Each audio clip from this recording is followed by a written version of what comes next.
Ukusan i jednostavan vikend kolač sa šumskim voćem. Najskuplje od svega je zamrznuto šumsko voće, ali ono se nađe na nekoj akciji u pojedinim trgovačkim centrima. Ostale sastojke uvijek imate kod kuće, na dobrom starom mjestu, negdje na polici u kutiji gdje držite sve ono osnovno za kolače.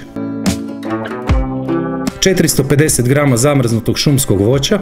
Ostavite da se topi na sobnoj temperaturi, to jest ostavite tako do upotrebe. 2 cijela jaja.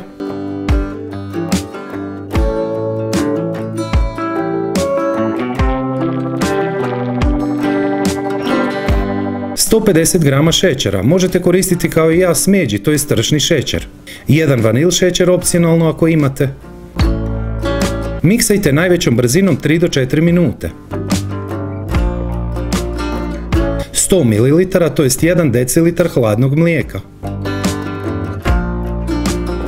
100 ml, to jest 1 decilitar suncokretovog ulja. 220 grama glatkog pšeničnog brašna. Pola standardnog paketića praška za pecivo.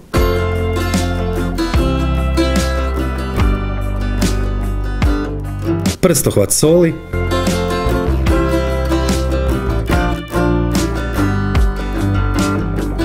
Pedeset grama pekmeza ili marmelade. Ja sam koristio od marelice i kruške s komadićima voća, ali generalno može svijetli bilo koji.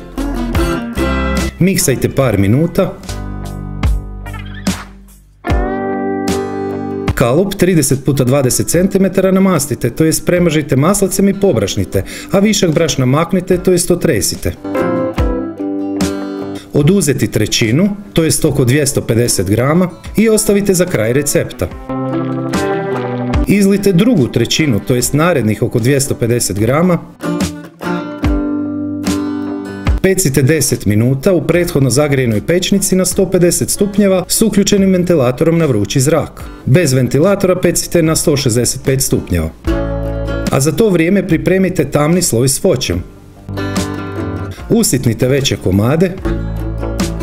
Odsjedite višak soka u treću trećinu, to jest u posljednjih 250 grama smjese. 20 grama kakao praha za kolače.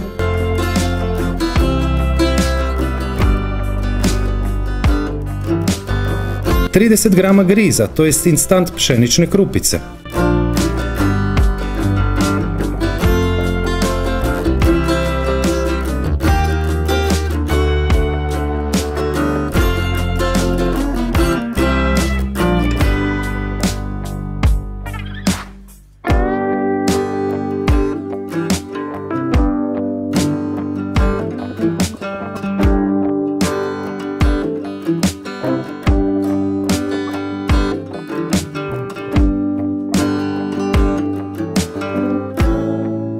Lagano pritisnite udozgora. Ono malo viška soka što vam je ostalo vam neće više trebati. Peći 15 minuta na istoj temperaturi.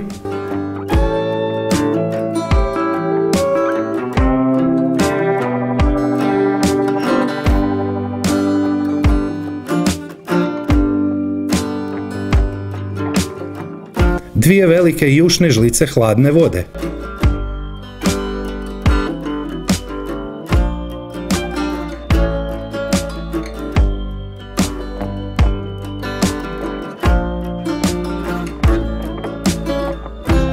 Natrag u pećnicu na istu temperaturu 20 minuta.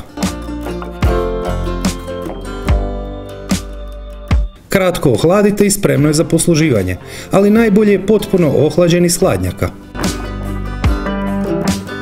Ispod svakog mog videa je pisani recept, popis sastojaka, postupak i savjeti koji nisu stali u video, ali i preporuke za više od 200 raznih vrsta kolača koje bi volio da probate.